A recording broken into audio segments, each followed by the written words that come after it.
नमस्कार विद्यार्थी मित्रांनो, परत एकदा आपलं खूप खूप स्वागत आहे आपल्या सर्वांच्या महाडीबीटी स्कॉलरशिप ऑफिशियल या चॅनलवरती। आणि आज तुमच्यासाठी घेऊन आलो अल्पभूधारक शेतकरी प्रमाणपत्र कसं काढायचं। मग तुम्हाला पण काढायचंय का शेतकरी प्रमाणपत्र?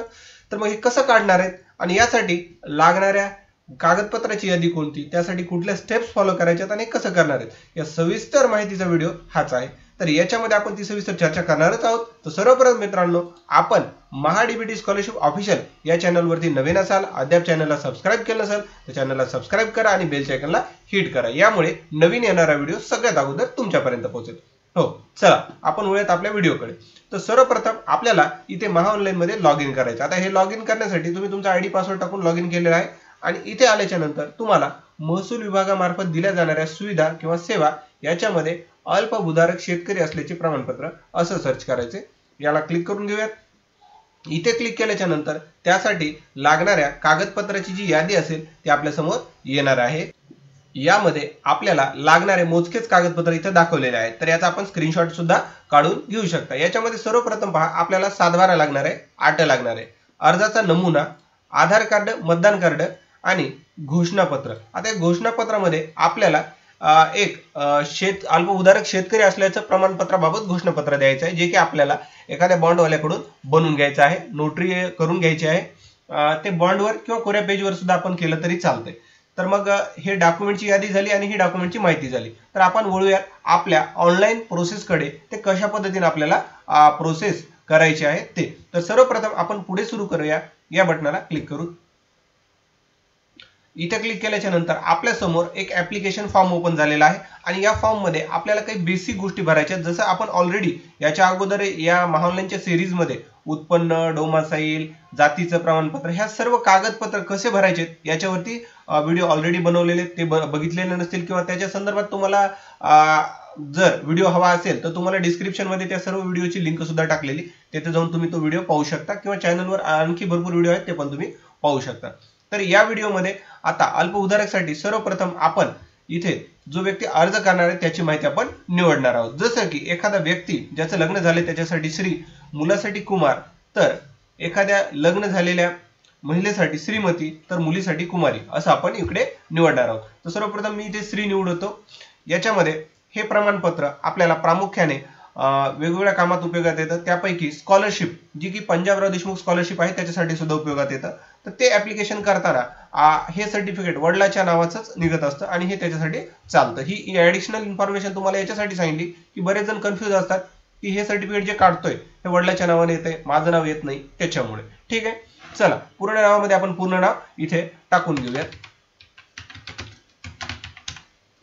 आता इथे आपण पूर्ण नाव टाकून घेतल्याच्या नंतर इथे आपण वडिलांचं नाव कॉपी करूयात आणि पुढे क्लिक केल्याच्या नंतर त्याचे जे ट्रान्सलेशन ऑलरेडी आलेलं आहे याच्यामध्ये श्री निवडून आपण वडिलांचं नाव इथे पेस्ट करूयात। तर इथे वडिलांचं नाव सुद्धा आलेलं आहे। त्यानंतर आपल्याला एक डेट ऑफ बर्थ त्यांची इकडे निवडायची आहे, ती डेट ऑफ बर्थ निवडलेली आहे। त्यानंतर भ्रमणध्वनी म्हणजे मोबाईल नंबर टाईप करायचा आहे। आता ईमेल आयडी टाकतो, हा ईमेल आयडी माझा आहे। तुम्हाला जर काही क्वेरीज असतील तर तुम्ही याच्यावरती मला ईमेल सुद्धा करू शकता। हा मोबाईल नंबर माझा नाहीये, हा डमी नंबर टाकलेला आहे। व्यवसायामध्ये आपल्याला इथे शेतकरी असं निवडायचं। त्यानंतर आपला पत्ता इथे आपल्याला टाईप करायचा आहे, मी माझा शेतीचा पत्ता इथे टाईप केलेला आहे। त्याचबरोबर आपला जिल्हा कुठला आहे तो आपल्याला निवडायचा आहे। तुमचा कुठला जिल्हा आहे तुम्हाला कमेंट करून सांगायला विसरत जाऊ नका, कमेंट करा आणि अडचणी येत असतील तर त्या सुद्धा कमेंट करा। माझा तालुका पण निवडलेला आहे, त्याचबरोबर माझं गाव जे कुठलं असणार आहे ते मी या यादीमधून निवडणार आहे। तर इथे पात्रोड निवडलेला आहे। त्याचबरोबर आपला जो पिनकोड आहे तो इकडे मेन्शन करायला विसरू नका। त्याचबरोबर इतर तपशील मध्ये पहा, आपल्याला साक्षीदाराचे पूर्ण नाव लिहायचे। साक्षीदार म्हणजे जी माहिती आपण वरील व्यक्तीची भरली तीच माहिती आपल्याला परत इकडे भरायची। तर मी सोप्या पद्धतीने ते कॉपी पेस्ट करतो म्हणजे आपला टाइम वाचेल। त्याचबरोबर साक्षीदाराचा पत्ता, आता साक्षीदाराचा पत्ता जो आहे म्हणजे जे काय गाव आहे तेच टाकायचे आपल्याला, इथं आपण बेसिकली ते टाकून घेऊया। त्यानंतर आपला गट क्रमांक जो असेल तो टाका आणि तुम्हाला क्षेत्रफळ किती आहे ते टाका। आता इथे मी 80 टाकले, माझं 80 आर आहे। तर इथे आपण त्याच्यामध्ये आर, एकर, गुंठे आणि हेक्टर ह्यापैकी हवं ते ऑप्शन निवडू शकतो। त्यासाठी मी सर्वप्रथम आर हे ऑप्शन निवडतोय। त्यानंतर विचारले जमिनीचा तपशील, आपली जी शेती आहे त्याच्याबद्दलची माहिती इथे विचारली आहे बेसिकली, ज्याच्यामध्ये आपण श्री, मालकाचे नाव म्हणजे जे आता टाकलं होतं ते सेम, त्याचबरोबर गट नंबर, आपला जो गट नंबर आहे तोच टाकलेला आहे। त्यानंतर क्षेत्रफळ आणि आपण जे क्षेत्र सांगितलं की तुमचं हे जे 80 लिहिलंय हे आर आहे, एकर आहे, गुंठे की हेक्टर, याच्यापैकी ऑप्शन तुम्ही निवडा. त्याचबरोबर जिल्हा जो आपला असेल तो जिल्हा आपल्याला इकडे निवडायचा या यादीमधून, तिकडून निवडून घेतलेला आहे. त्याचबरोबर तालुका आणि गाव असं सुद्धा माहिती आपल्याला इकडे निवडायची आहे. त्यानंतर पिनकोड टाईप करून घेऊया. आणि याच्यामध्ये विचारलं आहे की गावाबाहेर आपली मालकीची जमीन आहे किंवा कसे. तर आपली जर या गावा व्यतिरिक्त आणखी जमीन असेल तर आपण हो निवडून बाकीची माहिती भरू शकतो. पण आपली बाहेर जमीन, माझी जमीन नसल्यामुळे मी इथे नाही नावाचा ऑप्शन सिलेक्ट करतोय. त्यानंतर ही माहिती, भरलेली माहिती काळजीपूर्वक पहा, कारण याच्यामध्ये इथून पुढच्या स्टेपला कुठलीही माहिती बदल किंवा चेंज होणार नाही. तर पुढे जा या बटनाला आपण क्लिक करून घेऊया. इथे क्लिक केल्याच्या नंतर आता तुमच्या समोर असं एक फॉर्म ओपन झालेला आहे. याच्यामध्ये तुम्हाला डॉक्युमेंट अपलोड करायचं ऑप्शन आहे. तर आपण क्लिक हिअर टू अपलोड या बटनाला क्लिक करूया. इकडे क्लिक केल्याच्या नंतर आता आपण जे डॉक्युमेंट तुम्हाला मी सांगितले होते 8, तर इथे आपण 8ला निवडूया. इथे चूज फाईल या बटनाला क्लिक करून तुम्ही जिकडे 8 स्टोअर केलेला आहे तो 8 आपल्याला इकडे निवडायचा आहे. तर चला मी इथे 8 जे आहे ते निवडतो आणि ऍड डॉक्युमेंट या बटनाला क्लिक करून घेऊया.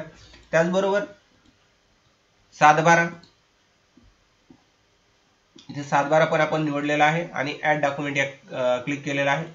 त्याचबरोबर घोषणापत्र तुम्हाला मी सांगितलं की तुम्हाला कोर्टामधून एका पेजवर लिहून घ्यायचं आहे की माझं क्षेत्र हे एवढं एवढं आहे आणि मी अल्पभूधारकसाठी पात्र आहे. ते घोषणापत्र तुम्हाला बेसिकली कोर्टातून अवेलेबल होऊन जाईल. किंवा तुम्हाला हे हवं असेल तर तुम्ही माझं टेलिग्राम ग्रुप जॉईन करून तुम्ही ह्याची PDF तिथे मिळवू शकता. त्याचबरोबर अर्जाचा नमुना आपल्याला अपलोड करायची गरज नाही, तलाठी रिपोर्ट सुद्धा अपलोड करायची गरज नाही. आपण आता आधार कार्ड अपलोड करूयात. इथे आधार कार्डसाठी ऑप्शन घेतला आणि ऍड डॉक्युमेंट या बटनाला क्लिक केलेलं आहे.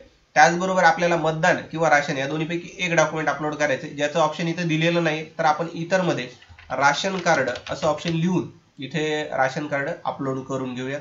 एवढं झाल्याच्या नंतर ऍड डॉक्युमेंट या बटनाला क्लिक करून घ्या. अशी प्रोसेस झाल्याच्या नंतर ओके करा आणि इथे आता डॉक्युमेंट अपलोड प्रोसेस कंप्लीट झाली आहे. आपण कंटिन्यू या बटनाला क्लिक करूयात. इथे क्लिक केल्याच्या नंतर आता तुम्ही फोटो अपलोड करा या सेक्शनला रिडायरेक्ट झाला. तुमच्याकडे जर कॅमेरा असेल तर तुम्ही छायाचित्र घ्या या बटनाला क्लिक करून ॲलो याला क्लिक करून आपण फोटो घेऊ शकतो. पण मी फोटो अपलोड करणार आहे त्याच्यामुळे मी अपलोड फोटो या सेक्शनला क्लिक करून फोटो अपलोड करायचा ऑप्शन निवडतो. याच्यामध्ये चूज फाईल या बटनाला क्लिक करा. इकडे क्लिक केल्याच्या नंतर फोटो आलेला आहे. अपलोड फोटो या बटनाला क्लिक करा आणि फेस डिटेक्ट झालेला आहे. ओके बटनाला क्लिक करा.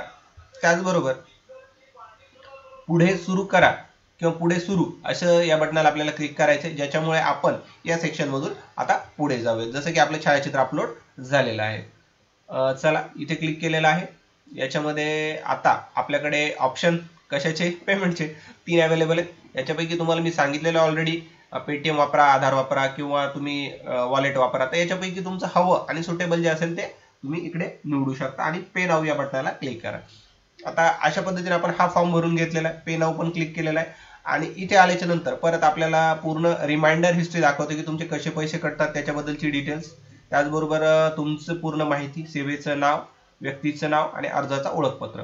आता इथं माझं जे हे आहे पासवर्ड तो ऑलरेडी डिफॉल्ट आलेला आहे. तुमचा आला नसेल तर तुम्ही टाईप करून घ्या आणि प्रदान निश्चिती या बटनाला क्लिक करून घ्या. इथे क्लिक केल्याच्या नंतर तुमचं जवळपास ऍप्लिकेशन कंप्लीट झालेलं आहे. आता आपल्याला वॉलेट पिन आणि अकाउंट पिन हा दोन्ही इकडे टाकायचा आहे आणि तो टाकल्याच्या नंतर आपल्याकडे एक रेसिप्ट जनरेट होणार आहे, जी रेसिप्ट घेऊन आपलं सर्टिफिकेट नंतर येणार आहे. अशा पद्धतीत हा व्हिडिओ होता विद्यार्थी मित्रांनो. तर तुम्हाला हा व्हिडिओ कसा वाटला मला कमेंट करून सांगायला विसरू नका. व्हिडिओ जर हेल्पफुल असेल तर गरजू व्यक्तीपर्यंत आवर्जून व्हिडिओ शेअर करा. तसंच तुमच्या काही अडचणी असतील तर कमेंट करा. चॅनलवर नवीन असाल चॅनल सबस्क्राईब करा. तुमचा मौल्यवान वेळ दिल्याबद्दल धन्यवाद मित्रांनो. भेटूया नवीन एका व्हिडिओ.